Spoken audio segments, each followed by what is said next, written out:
دا چې د زابل ولایتي رهبري نوی په کار پیل کړی او والي صاحب نوی راغلی. یو دا چې موږ په ولایتي کچه باندې کاري پلان لرو. دا پلان له مخې څخه باید موږ خپلې اړتیاوې پوره کړو او خدمات سرته ورسوو، خدمات عرضه کړو ولس ته.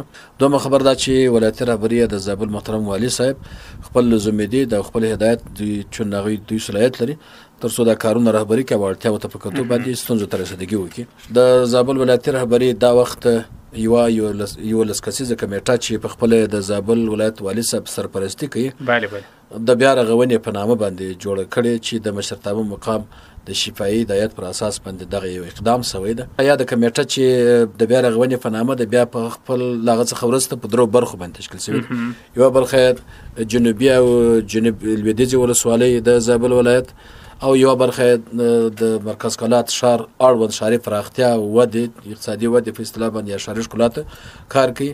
یوه کمیټه به هم د شمال طرف ته د خاک افغان او چوپان ارغنداب دغه ولسوالیو ته فرعي لارې رغوي چې دا وخت الحمدلله کارونه ښه روان دي.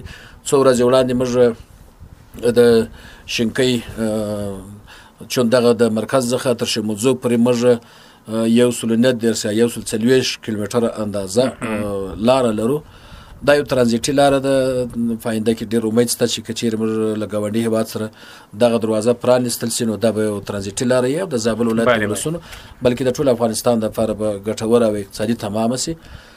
د شمولزو ولسوالۍ ته دغه لاره د بیا رغولې کارونه چې څونه کارونه یې مخ تېر کال شوي وه او د نوبهار ولسوالۍ ته څه لاره پاته وه د شینکۍ ولسوالۍ همداراز د تغر ولسوالۍ ته دغه کارونه شروع شوي دي چې موږ دا اعلان کړه او خبرو شاید ولسونه ورباندې خبر وي.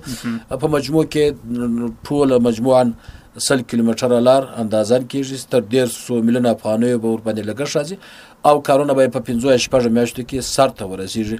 هلته به د فرعي لارو او همدغه ترانزیټي لاره چې د 4 ولسوالیو باندې پروت یو مسیر دی دغه په لاره کې کومې ستونزې پخوا خلکو له خرابې لارې له امله څخه درلودې دا وخت انشاءالله هغه ستونزې حل کېږي.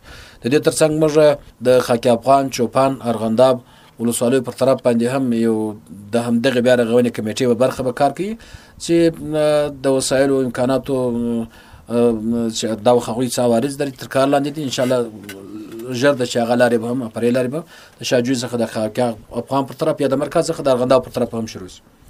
درېیمه خبره چې یادوري مو وکړه یوه د بیا رغونې کمیټه دلته د کلات ښار پر ښاري پراختیا او کاري فرصتونو رامنځته کولو یا هم هغه ځینې ستونزې یا ګاڼه ګوڼه یا په کلات ښار کې ناقانونه ودانیو مخنیوی په دې برخه کې به کار کوي چې انشاءالله کار یې شروع کړی دی.